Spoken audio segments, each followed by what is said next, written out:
Je suis Michael Briquet, je suis ergothérapeute, je suis diplômé depuis maintenant plus de 23 ans et j'ai principalement exercé en gériatrie auprès d'un public de personnes fragiles, dépendantes, d'abord en secteur hospitalier et très vite sur le domicile.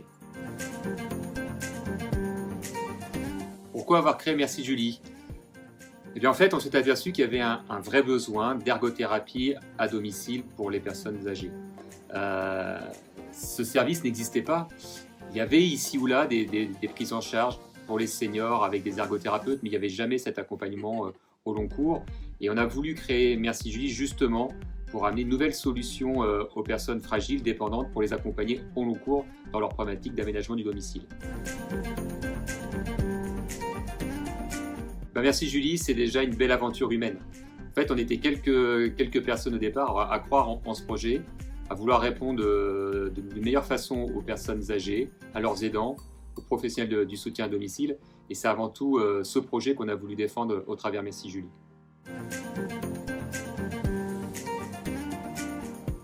Pour nous, l'ESS est un vrai engagement dans un milieu médico-social parfois complexe.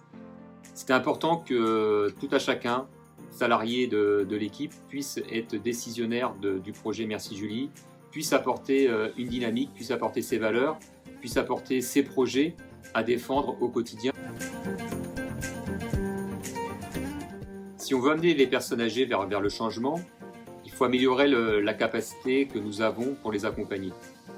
L'ergothérapie avait l'habitude de travailler sur une intervention à domicile et grâce à nos financeurs, grâce aux personnes qui nous accompagnent au quotidien, on a été capable d'avoir un vrai projet d'accompagnement du parcours de vie de la personne. Une intervention à domicile, un suivi, retour à domicile, en téléergothérapie, pour mieux les accompagner et faire en sorte de lever tous les freins à la mise en place des aides techniques, des aides technologiques ou encore des travaux d'adaptation de l'environnement. Eh bien, tous nos ergothérapeutes sont salariés. C'est déjà une grande différence par rapport aux collègues qui peuvent nous entourer dans notre écosystème. Ensuite, on a des directeurs et des directrices de région qui organisent les activités puisque d'un département à l'autre, les problématiques et les politiques peuvent être différentes. Donc c'est important d'avoir des pôles régionaux qui travaillent de façon coordonnée et avec une vraie politique décidée en équipe au niveau national.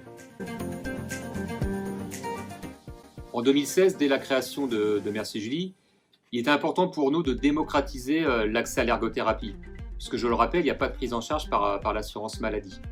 Donc l'idée, c'était d'avoir un reste à charge le plus faible possible pour les bénéficiaires, âgés, fragiles, parfois avec peu de ressources.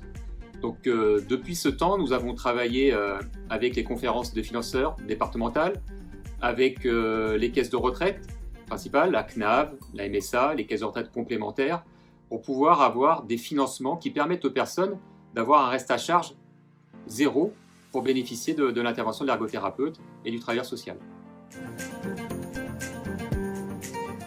Bien, les ergothérapeutes ont l'habitude de travailler avec les PSM, chacun avec ses compétences. L'ergothérapeute avec une compétence vraiment axée sur la personne, sur la pathologie, sur les incapacités, sur les restrictions d'activité au quotidien, et le PSDM qui a lui ses compétences techniques, qui connaît le matériel sur le bout des doigts, et c'est en s'associant qu'on va arriver à trouver les meilleures solutions, la meilleure aide technique au bon moment pour la bonne personne. Eh bien, il y a plusieurs explications, je pense. Premièrement, la démographie, de plus en plus de seniors, donc de plus en plus de besoins. Petit 2, je pense que nous avons répondu à un vrai problème, c'est qu'il y avait un manque d'ergothérapeutes qui travaillent en gériatrie à domicile, et donc on a comblé ce manque. Troisièmement, l'innovation servicielle. On a apporté des nouvelles façons de prendre en compte le besoin des personnes. La téléergothérapie en est le parfait exemple. Sans aucun doute, l'ergothèque. En 2021, nous avons créé notre première ergothèque dans la Nièvre. Et aujourd'hui, nous avons eu une autorisation pour la 18e. Donc l'ergothèque, c'est un vrai processus dans le temps d'accompagnement des personnes dans la mise en place des techniques, avec la levée de tous les freins à l'acquisition des aides techniques. On vient essayer le matériel, on le laisse à disposition de la personne sans reste à charge, et puis après on va la suivre dans le temps sur l'efficience de l'aide technique. L'idée aussi, c'est de pouvoir travailler avec du matériel parfois reconditionné, pour aussi mettre en place dans nos métiers la problématique de la durabilité. Et aujourd'hui, nous devons faire face à de nombreux enjeux de société. Les personnes veulent rester le plus longtemps possible chez elles à domicile. Nous ne trouvons plus suffisamment d'aide à domicile, d'auxiliaires de vie pour accompagner les personnes à domicile. MaPrimeAdapt qui doit se mettre en place au 1er janvier 2024. Le droit à la prescription des aides techniques pour les ergothérapeutes. Vous voyez bien qu'aujourd'hui, on va travailler sur tous ces projets, continuer à innover, continuer à améliorer nos outils d'évaluation, améliorer nos suivis pour continuer à permettre aux personnes de vivre le plus longtemps possible chez elles dans les meilleures conditions possibles.